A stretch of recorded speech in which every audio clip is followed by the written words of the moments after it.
Hey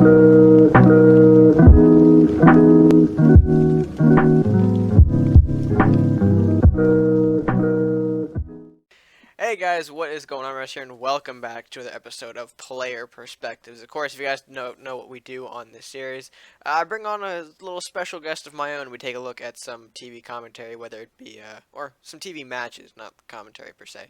But regardless, we take a look at some of the matches, either from me or the player, and we just kind of talk about it. You know, it's always nice to have a second perspective, of course, in matches, and always kind of a great thing to kind of get a proper insight on some of the exact thinkings behind the plays. That English does not make sense, but that is okay, because today we're going to be doing the player perspectives with Asteroiy. Asteroiy? Yeah. Yeah.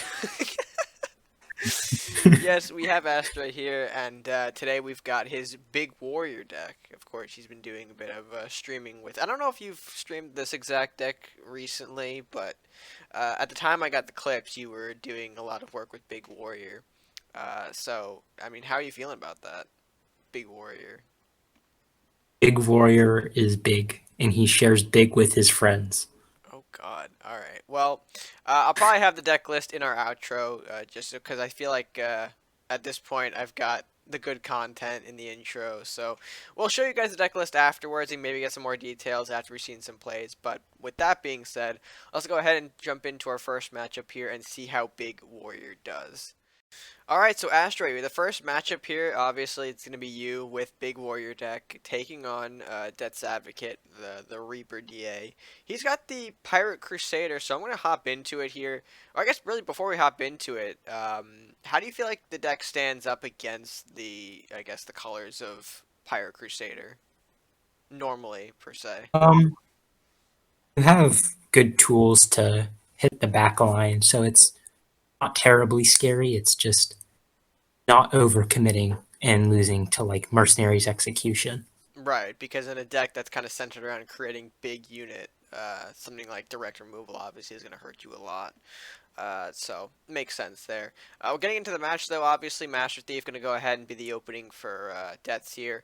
Kind of foreshadowing potential school here. Obviously, though, can't really say for certain yet. You're going to start with the Rider. Seems pretty straightforward here. He actually takes the trade, which is surprising. Well, I mean, he takes the damage. I guess that's fair.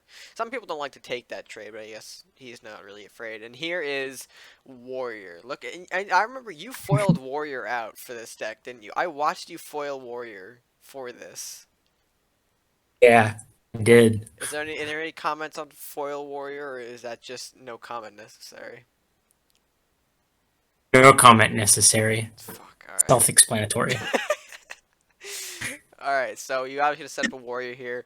Again, hoping to maybe get that rat hovel in the back there. And he does set you up kind of well, because I don't think you've played your coin yet. So you technically can go into the lightning blade here and connect there. Would that be Yeah. something that you'd like to do with this in this kind of play here? Again, I'm not sure if your deck is focused on more of like the hard hitting stuff, or just, you know, you take some time to build up and then go in. Just talk to me about that. Yeah, it's just a really good play here. It does a ridiculous amount of damage.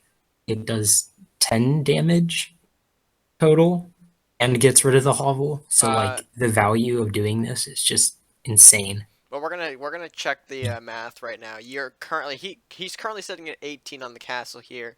Well, you do see the lightning blade come out after the coin. You do connect, so that's going to be 4 from the initial hit, and then yeah, so you do take 10 away.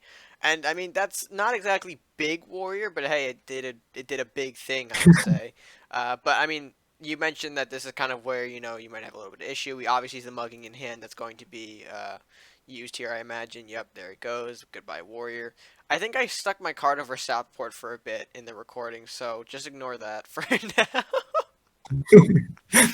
I didn't realize I was off screen. Yeah, there you go. I fixed it. So you're going to replace, obviously, with second warrior.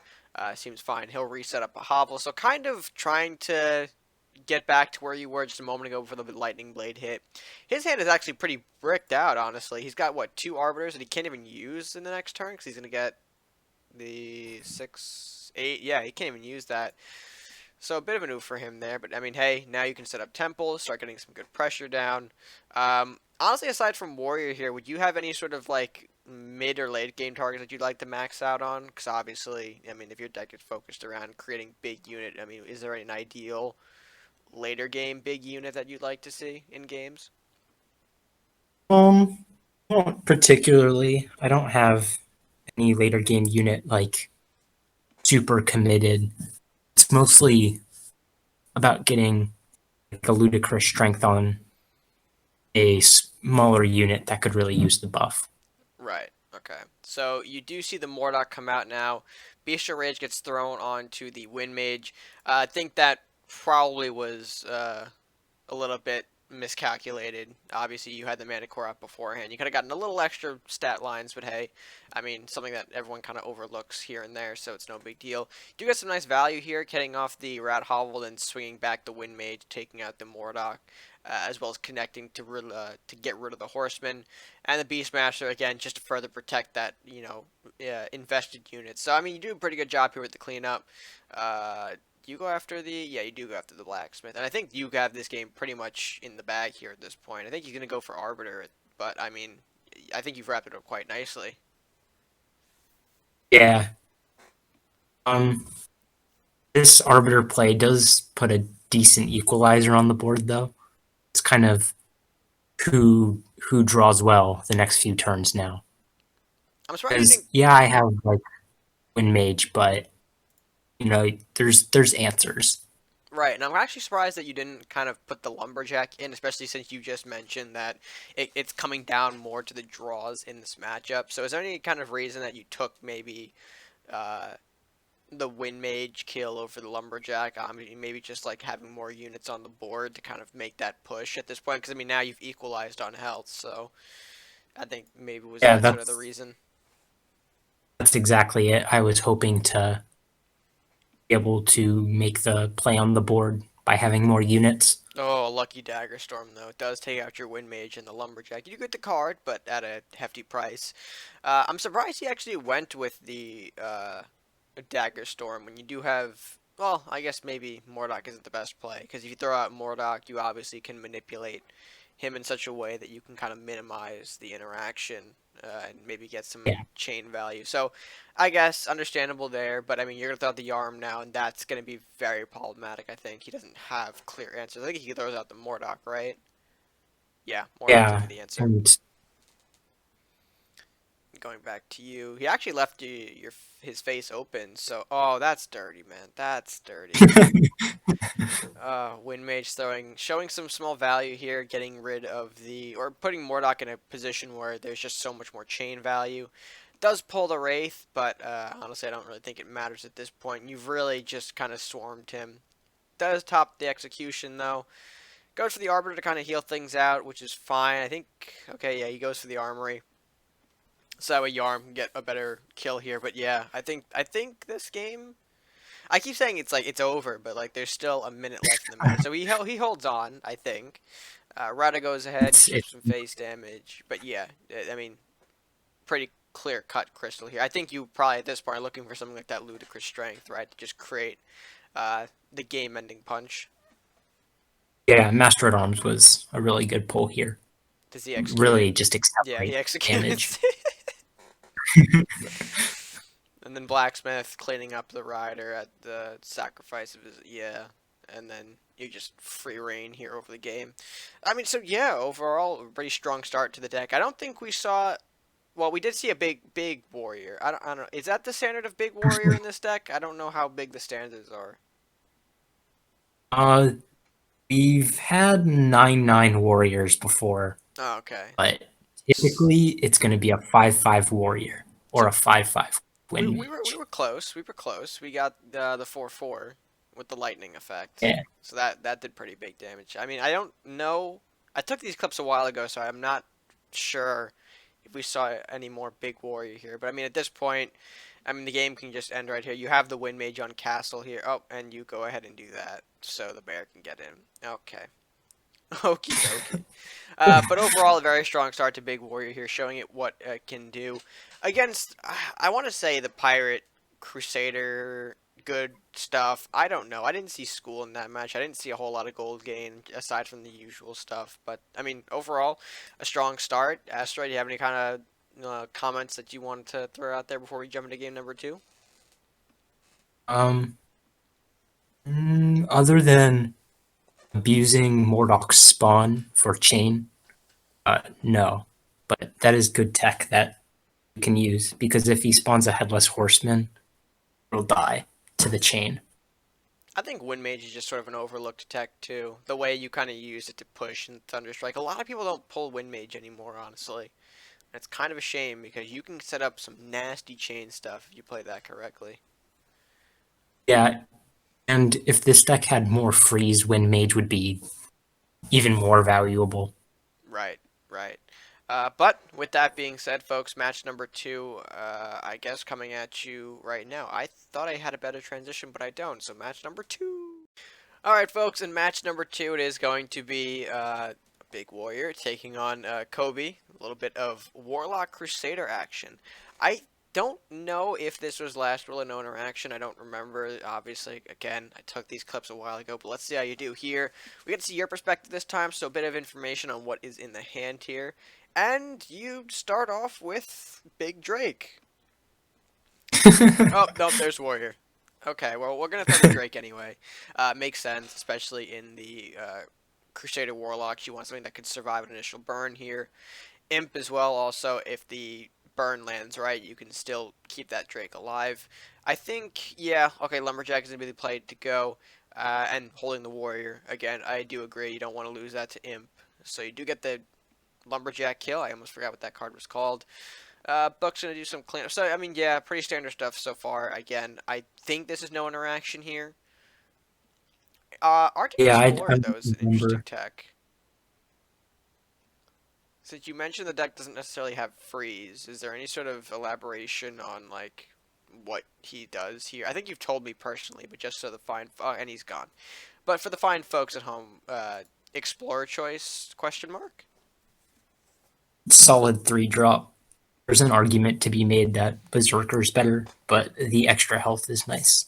I think Berserker is one of those cards that you really shouldn't be running. I know a lot of people could probably come after me for that, but I just don't feel like he's that valuable personally. Could be me on that one. I know with Yeah, a lot of like token units out there, it makes, some sense to do that. But still, I mean, I agree the extra health could be a bit more valuable, especially when you're creating big units in this deck here. But you lost Explorer thanks to Arcfire, so going back into the matchup now. Bit of a disadvantage for you at this point in the game, but Beastmaster going to go ahead be the, I think, top deck cleanup. I wasn't paying attention to your draw. I think you might have drawn Centaur. I got him the turn before. Ah, okay, so I was mistaken here. And Headwood does kind of point me to maybe that this is Red Yellow Awaken, which, hasn't seen too much activity lately, but you're going to start to build up that big warrior foundation in the back there, which is fine, trying to avoid the Headwood Burst. Ooh, don't like the Beastmaster getting hit, and okay, yep, Dragon's Fire going to be the big clear for you.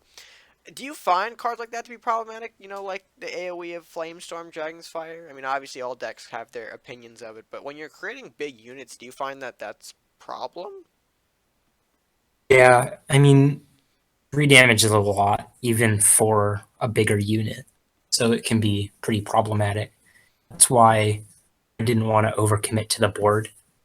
And that's kind of why Warrior went down that turn, was in a way to try to see if I could get them to play Dragon's Fire. Right, okay. But you do make a interesting call here that I'm gonna throw. Like this is probably like my first, red flag personally. You go for the call for aid, picking up the 2 Rangers and throwing out the Drake. Despite the fact that there is some Centaur value to be had, just kind of, being a little aggressive with the deck, pushing up the Centaur, because especially against an Awakened deck, you want to kind of keep them on their toes. You can't let them build up.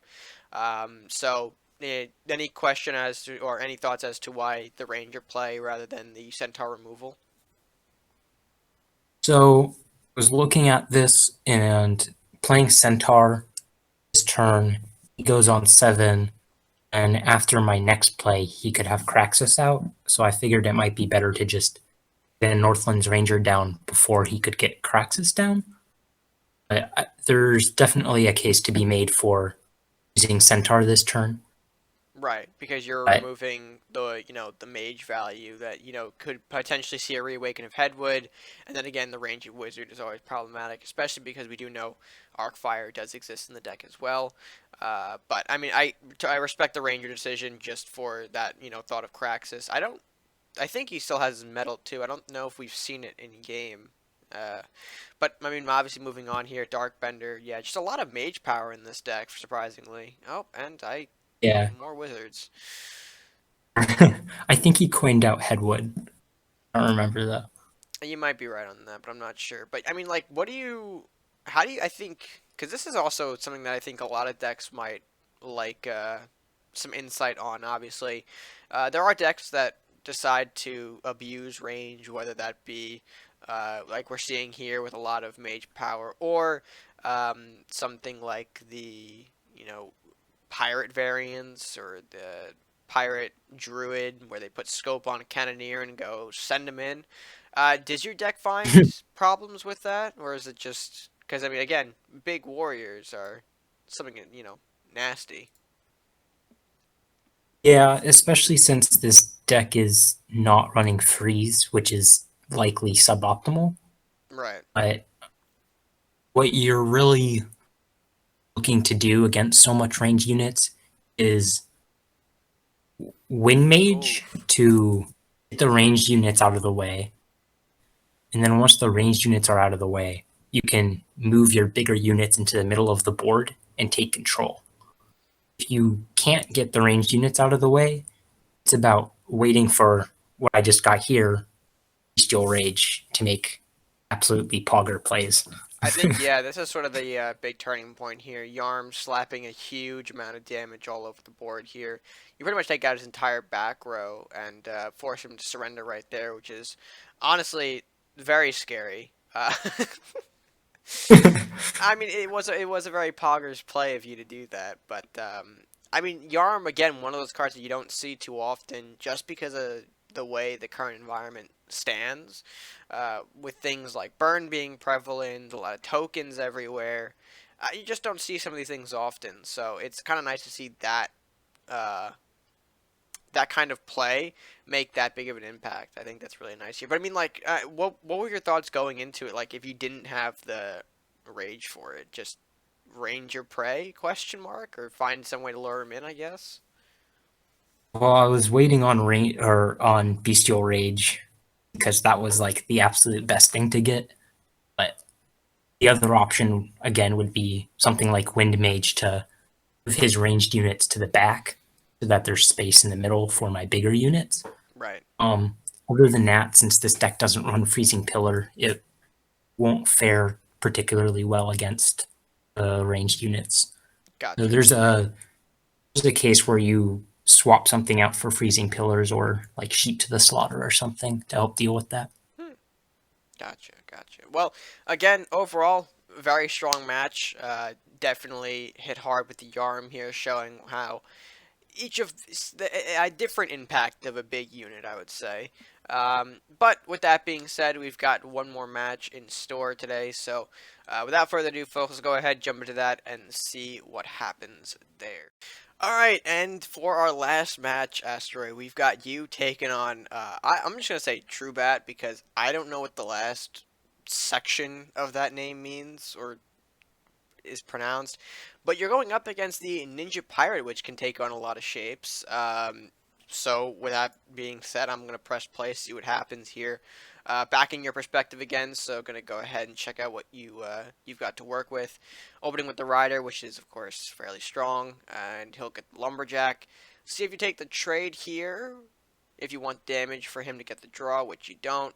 Alright, seems fine. I don't know if you want to go for like a blacksmith question mark to remove the lumber. Yeah, it depends on like what hits the board, and then I draw Lumberjack. So Yep, doesn't matter. You just pull the card and then you pull him again. Oh god. Interesting how you're kind of throwing him so out to block though. You're really not too keen on taking the damage, despite him not moving anyway. Especially since I mean, at this point, you must be alerted that this is some kind of bounce deck at this point, right? You see the colors, you see the actions. How you feeling at that point? Uh, I don't know if I realized that at the time though. But yeah, definitely looks like a bounce deck when you look at it. Right, right. I mean, you have things like Centaur to clean up, but I feel like you're gonna do a Pog play and throw Warrior just because. I don't know. Maybe that's just me memeing too much, but nope. There you go. There you throw it out. You throw out the Warrior. Okay. Thought you were gonna do a little blacksmith there to create some better trading positions here. Obviously, you put it down. Lumberjack strikes for two. You trade with the guard after the kill rather than keeping it alive. But I mean, hey, Warrior Pog. Am I right? Yeah, And there's the shadow slip. yeah. So For now, I definitely know it's a bounce deck. right. I mean, if the guard moving out of the way didn't inform you before, here's the guard returning to the deck. Uh, and then of course you go ahead use the rider to, I believe, try and push out the guard. Doesn't work unfortunately, so you're gonna have to leave one alive, and he's still got a second one in deck. That's free. Shaman, okay, wants some draw cycle. That's fine. Don't see any problems with that here.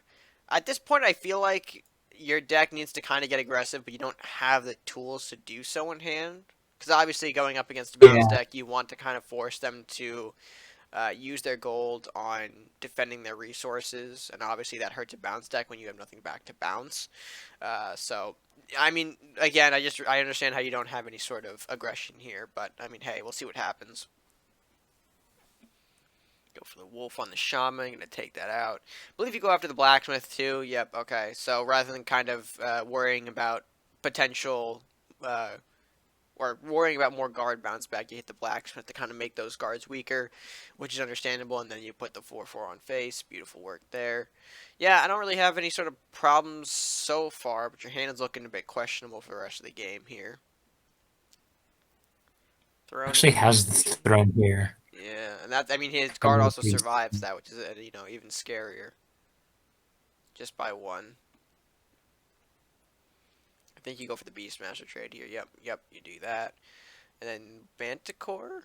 Okay, Manticore into, I Yeah, believe, yeah, you centaured the guard away as well. Nope, you didn't. You focused on aggro. Okay. it's Uh, hard for wants to get through this. right, right.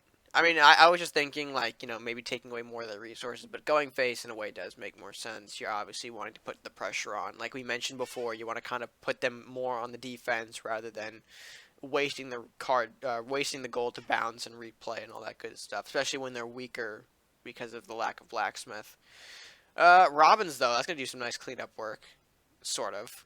I mean, the Manicore is gone. Of course, Warrior gets traded out. The guards making their appearance again, so the Centaur does also fall as well, which is unfortunate. And then, yeah, I'm surprised he put the. Why would you? I'm surprised he put the blacksmith up to engage. I mean, you have the temple, but I don't think that's what you go for, right? No, you go for call. Uh, Yeah, you don't want to lose that I mean, sort of like equalizer. Mordok exists, so I'm not messing with that. Right. Oh, I forget that bad boy exists. Karasume, yep, okay, so this is where the deck can start getting dangerous. His bounce engine is online lurking. You've got no clear way of getting to it at this point. So it looks like you're going to go for the Yarm play, which is fine. You want to maybe save the Rangers for a dual-pronged assault turn 10, potentially. And see how he reacts to this. Swiftness, okay, here we go. Fast Blacksmith. Nope, we're not going to move Fast Blacksmith. Why are we not going to move Fast Blacksmith? Where are we going?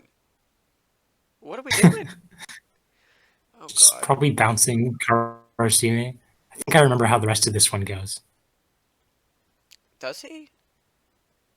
No, he just kind of leaves it there. So he scopes the Shaman. Obviously, that's not really what you want to, Oh, hold on. Oh. GG. So, Wait, no, I messed that up. I could have left him at like one, right? I yeah, could have put him down to one. I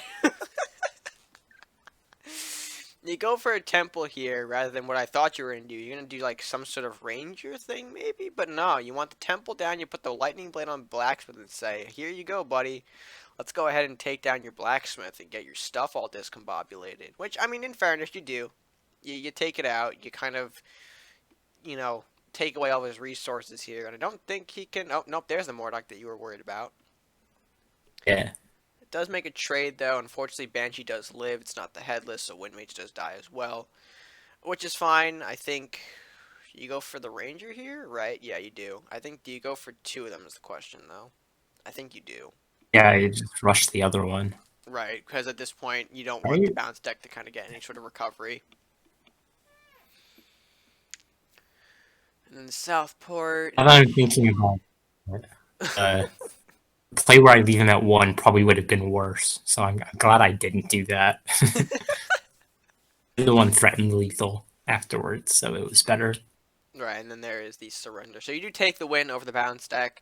A little scary, considering that his engine got a little bit online there, with, of course, Karasume and the dual thrones. But you handled it quite well, despite them being a few questionable plays toward the end there. The big lightning blade blacksmith and all the gung ho stuff. But I mean, hey, you did the win here. I mean, you gotta be, I guess, proud of that here. And Big Warrior didn't show up in either of these last two matches, I think. But hey, it did show off that this thing has got some big punch to it for sure. Did we get a ludicrous strength off in any of these? I think you drew it. I don't. I think that was our second game. You drew it. I don't know if you did anything with it though. I think you might have. I don't remember.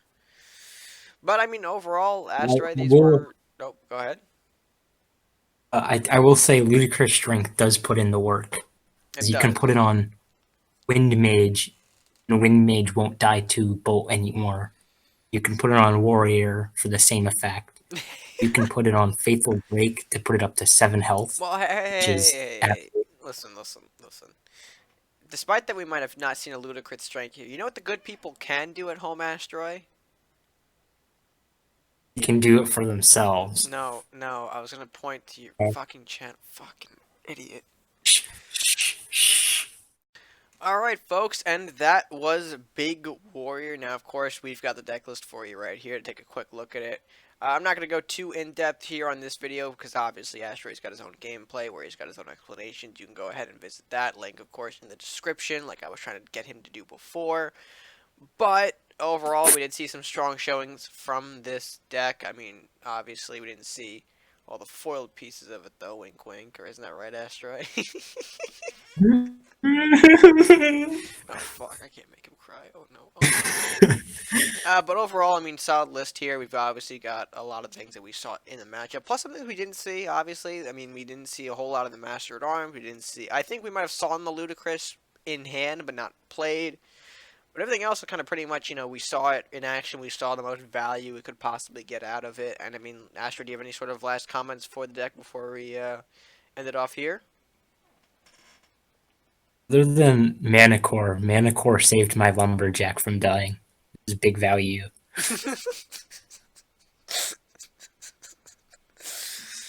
Anything else? Uh, don't add a third temple to this deck. Yeah, Third temple make the deck bad. third temple bad. Yep, okay. But with that being said, folks, that is going to do it here for another episode of Player Perspectives. If you guys did enjoy the video, let me know by leaving thoughts down in the comments section below. And while you're down there, if you haven't already done so, be sure to like, share, and subscribe if you're new or haven't done so already. It's the best way that you can support the channel. As well as checking out Asteroi's channel. His stuff is down in the description below. Do you want YouTube or Twitch down there? Do the Twitch. Okay, his Twitch is down there. His YouTube is around somewhere as well, but you can find that on the Twitch channel. But with that being said, guys, that's going to do it for me and for Asteroiy. Asteroiy, any last words before I say goodbye to the people? Get out there and make some big warriors. Yep, okay. He's going to spread the big warrior propaganda. So until next time, folks, that's going to do it for me for now. English is hard. Stay gaming.